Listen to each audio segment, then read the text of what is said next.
आज हम हैं प्रेयर माउंटेन पर और हम निकले हैं वॉक पर।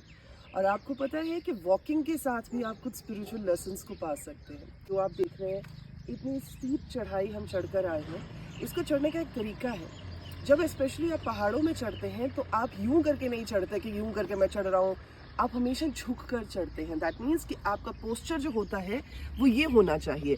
दैट मीन्स जब जब आप ऊंचाई को एम्ब्रेस करने जा रहे हैं, आप झुक जाते हैं। जब जब परमेश्वर आपकी उन्नति का आपको मौका देते हैं तो आप हम्बल होकर चलते हैं। तभी वचन में लिखा है, तुम अपने आप को परमेश्वर के सामर्थी हाथ के नीचे दीन करोगे तो वो तुम्हें शिरोमणि यानी ऊंचा करेंगे। और दूसरा, जब आप एलिवेशन में होते हैं तो उस टाइम पर आप बोलते कम हैं। उसका ये लॉजिक है कि जितना आप कम बोलेंगे उतनी आपकी एनर्जी ज़्यादा कंजर्व होगी, आपको सांस नहीं चढ़ेगा और आप चलने पर तवज्जो ज़्यादा दे सकेंगे।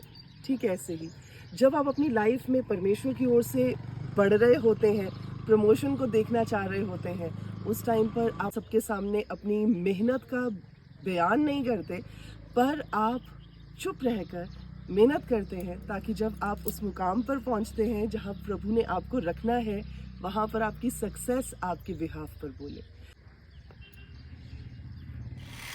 थर्ड प्रिंसिपल ये है कि जब आप पहाड़ पर चढ़ते हैं यानी आप एलिवेशन पर चढ़ते हैं तो आप स्मॉल स्टेप्स लेते हैं। कई बार ऐसा लगता है ये छोटे स्टेप्स हमारे लिए इनसिग्निफिकेंट है, पर याद रखें जब आप उन्नति के रास्ते पर होते हैं तो हर छोटा स्टेप मैटर करता है कि आप रुकते नहीं हैं और आप छोटे छोटे स्टेप्स के साथ भी अपने पड़ाव को पार करते जाते हैं, जिसके साथ आपको परमेश्वर आपकी मंजिल पर पहुंचने का मौका भी देते हैं और हिम्मत भी देते हैं।